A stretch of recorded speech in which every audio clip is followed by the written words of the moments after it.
আমরা এখানে খুব শান্তভাবে শান্ত সভ্যভাবে আমরা কাজ চালিয়ে যেতেছি, আমাদের মানববন্ধন চালিয়ে যেতেছি। কিন্তু হঠাৎ করে এক দল এসে মনে করেন আমাদের সব শান্তি ধ্বংস করে দিচ্ছে। আমাদের সমন্বয়করা 12 জন সমন্বয়ক আমরা খুব শান্তভাবে এই সমাবেশ চালিয়ে যেতেছি। আমাদের কোনো আঘাত কোনো ছাত্র গাড়ি আজও পর্যন্ত আমরা আটকাই নেই। বরঞ্চ ঢাকা বিশ্ববিদ্যালয়, জগন্নাথ বিশ্ববিদ্যালয়, কবি নজরুল যে কটা গাড়ি আটকিয়ে ছিল অ্যাম্বুলেন্স সবই আমরা ছাড়িয়ে দিচ্ছি।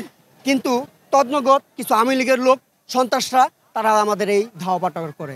এখন সেটা ধরতে পারছি কিন্তু আক্রমণও করা হয়েছে, কিন্তু কাউকে এটি করলো সব আওয়ামী লীগের গুন্ডারা, সব আওয়ামী লীগের গুন্ডারা। কিন্তু এই অশৃঙ্খলাগুলো তারা এই কাজগুলো করছে। কথা বুঝছেন?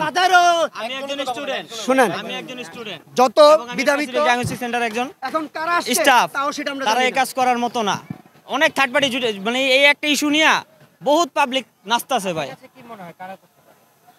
এখন ডেডিকেট করে কাউরে বলা যাইতেছে না, কিন্তু সবাই বুঝতেছে যে এখন যারা ক্ষোভ চালাইতেছে তাদের মধ্যে থেকে কেউ আপনাদের সবাই শিকার হইতেছে, এটা আমরাও বলি। কেন আমরাও তো সাধারণ জনগণ, আমরাও তো মালিক পক্ষ, কেন তাদেরও তো আমরা ভোগ নিয়ে রাস্তা বের হয়েছি। আমরা তো কোনো অশৃঙ্খলা করি নাই, আমরা কোনো ঝামেলা যাইনি। এতক্ষণ আমাদের শান্তি ছিল, তারা কোনো অশৃঙ্খলা যায়নি। আমরা শান্ত সভ্যভাবে আমাদের যান বাঁচানোর জন্য এটা হয়েছে।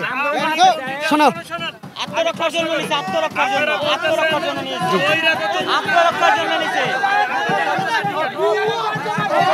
দর্শক, আপনারা দেখতে পারলেন এখানে যাত্রাবাড়ি চৌরাস্তাতে মোটামুটি 2 গ্রুপের সংঘর্ষ ঘটে গিয়েছে। নতুন কোন আপডেট নিউজ নিয়ে আবারও যুক্ত হবো আপনাদের সাথে।